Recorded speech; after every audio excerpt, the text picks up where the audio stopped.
অনেকের সেটআপেই লক্ষ্য করে দেখবেন যে পেরেন্টস পাখিটা নিজের বাচ্চা পাখিকে কামড়ে মেরে পর্যন্ত ফেলছে। বিশেষ করে টিয়া ঘরতের পাখির মধ্যে বাজিগর পাখি, লাভবার্ড পাখি এবং ককাটেল পাখি, টিয়া ঘরতের সকল ধরনের পাখির ক্ষেত্রেই এই ধরনের সমস্যা দেখতে পাওয়া যায় যে পেরেন্টস পাখিটা নিজের বাচ্চাকে কামড়ায় এবং কামড়ে মেরে পর্যন্ত ফেলে। তো এই ধরনের সমস্যা কেন হয়? তো হওয়ার কিছু কিছু কারণ রয়েছে। আজকে আপনাদের সঙ্গে সেই কারণ এবং হলে আপনার সেটআপে যদি এই ধরনের সমস্যা আপনি দেখতে পান, তো কীভাবে আপনারা প্রতিকার করবেন, তো আজকে আপনাদের সঙ্গে সেই বিষয় নিয়ে বিস্তারিতভাবে আলোচনা করব। ভিডিওর মূল বিষয়বস্তু যাওয়ার আগে আপনাদের কাছে ছোট্ট আবেদন থাকবে, যারা ইতিমধ্যে আমার চ্যানেলকে সাবস্ক্রাইব করেছেন তাদেরকে ধন্যবাদ জানাই। আর যারা এখনও পর্যন্ত আমার চ্যানেলটিকে সাবস্ক্রাইব করেনি তাদেরকে বলবো অবশ্যই আমার চ্যানেলটিকে সাবস্ক্রাইব করে পাশে থাকা বেল আইকনটি টিপে দিন, যাতে এই ধরনের ইনফরমেটিভ ভিডিও আপলোড হওয়ার সঙ্গে সঙ্গে আপনাদের ফোনে নোটিফিকেশনের মাধ্যমে ভিডিওটি পৌঁছে যায়। পেরেন্টস পাখি তার নিজের বাচ্চাকে কামড়াবার কিছু কিছু কারণ থাকে। তার মধ্যে 1 নম্বর যে কারণটি হচ্ছে, আমরা যে সমস্ত ক্যাপটিভিটিতে বা খাঁচাতে যে সমস্ত পাখিকে পালন করি, বিশেষ করে প্যারট জাতীয় যে সমস্ত পাখি, যেমন বাজিগর পাখি, লাভবার্ড পাখি, ককাটেল পাখি। তো লাভবার্ড পাখি অরিজিন হচ্ছে আফ্রিকা এবং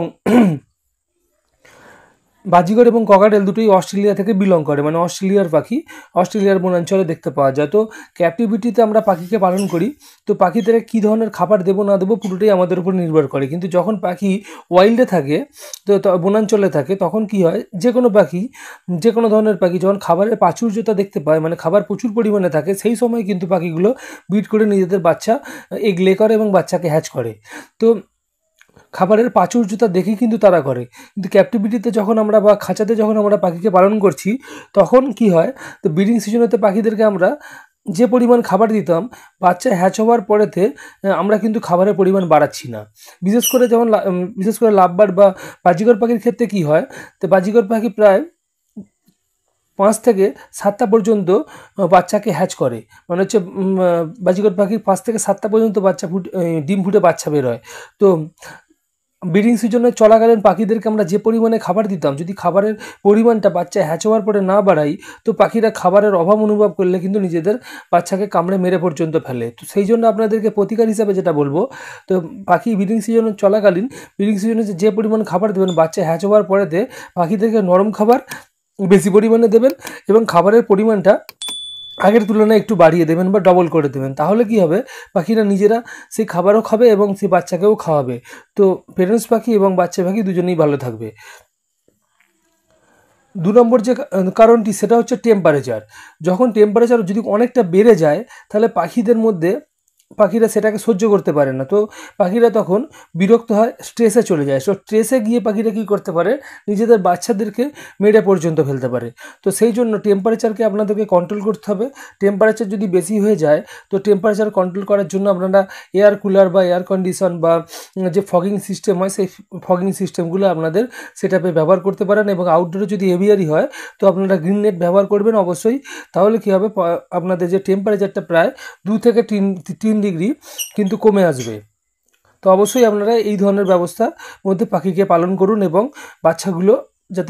বাচ্চাগুলোকে যদি পাখিগুলো স্ট্রেসের কারণে যাতে না কামড়ায়, সেই জন্য আপনাদেরকে টেম্পারেচারকে অবশ্যই কন্ট্রোল করতে হবে। 3 নম্বর যে কারণটি, সেটা হচ্ছে বাচ্চা থাকা অবস্থায় পাখিদেরকে কোনোভাবেই কোনো ধরনের প্রাকৃতিক বলুন বা মেডিসিন বলুন, কোনো ধরনের ব্রিডিং ফর্মুলা পাখিদেরকে দেওয়া যাবে না।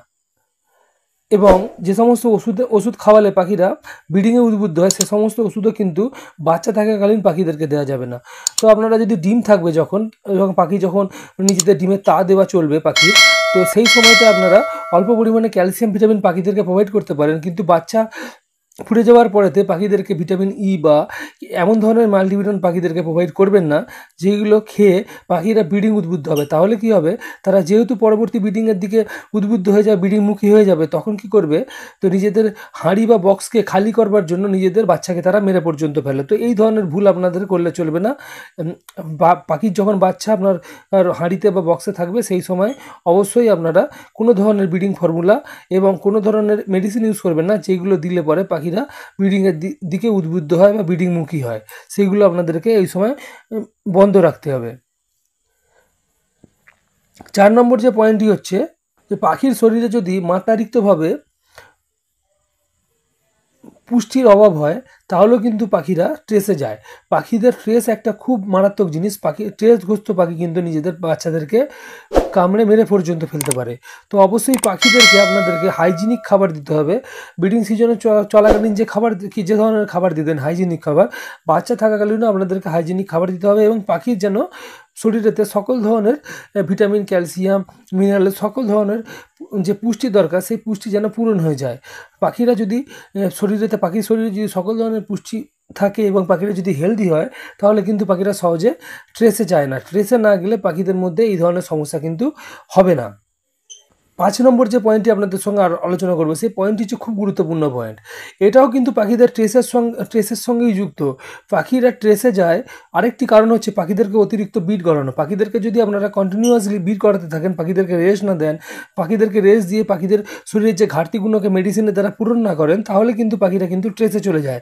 তো পাখিদের যদি ট্রেসে যায় তখন কিন্তু ট্রেসগ্রস্ত পাখি নিজেদের বাচ্চাদেরকে কামড়াতে পারে এবং কামড়ে মেরে পর্যন্ত ফেলতে পারে।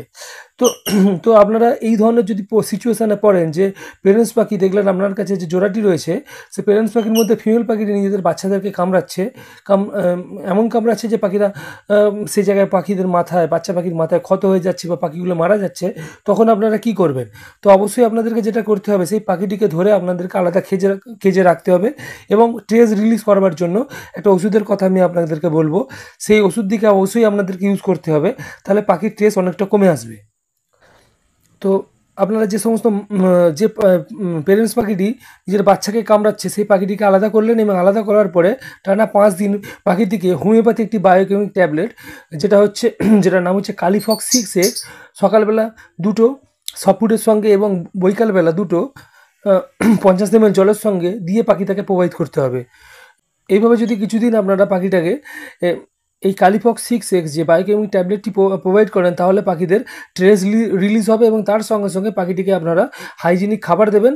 তাহলে পাখিদের শরীরেতে যে সমস্ত প্রোটিনের এই পুষ্টির ঘাটতি থাকবে সেই ঘাটতিগুলো অনেকটা পূরণ হয়ে যাবে।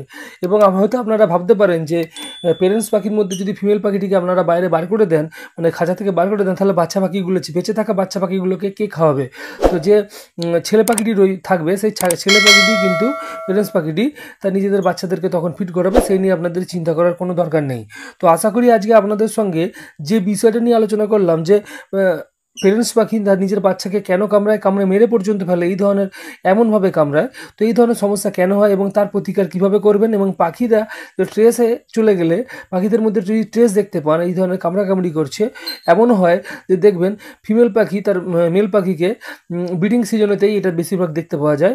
তো ফিমেল পাখি তার মেল পাখিকে কামড়াতে যাচ্ছে, এই ধরনের সমস্যাও কিন্তু ট্রেসের জন্য হয়। তখন আপনারা যে ওষুধটির কথা বললাম সেই ওষুধটা সেমভাবে পাখিদেরকে যদি ইউজ করেন তাহলে কিন্তু তার আপনারা সুফল পাবেন। তো আজকেও আপনাদেরকে যে পেরেন্টস পাখি যে ট্রেসে চলে যায়, ট্রেসে গেলে যে আপনারা কী মেডিসিন ইউজ করবেন এবং ট্রেস যাতে রিলিজ হবে, তো সেটাও আজকে আপনাদের কাছে স্পষ্টভাবে তুলে ধরলাম। আশা করি এই ভিডিও থেকে আপনাদের কিছু না কিছু উপকার আসবে। যদি ভিডিও ভালো লাগে অবশ্যই লাইক করবেন, বন্ধুবান্ধবদের সঙ্গে শেয়ার করবেন, এবং যারা ইতিমধ্যে চ্যানেলটিকে সাবস্ক্রাইব করেছেন তাদেরকে অসংখ্য ধন্যবাদ জানাই। আর যারা এখনও পর্যন্ত চ্যানেলটিকে সাবস্ক্রাইব করেননি তাদেরকে বলে অবশ্যই চ্যানেলটিকে সাবস্ক্রাইব করে পাশে থাকা বেল আইকনটি টিপে দিন, যাতে এই ধরনের ইনফরমেটিভ ভিডিও আপলোড হওয়ার সঙ্গে সঙ্গে আপনাদের ফোনে নোটিফিকেশনের মাধ্যমে ভিডিওটি পৌঁছে যায়।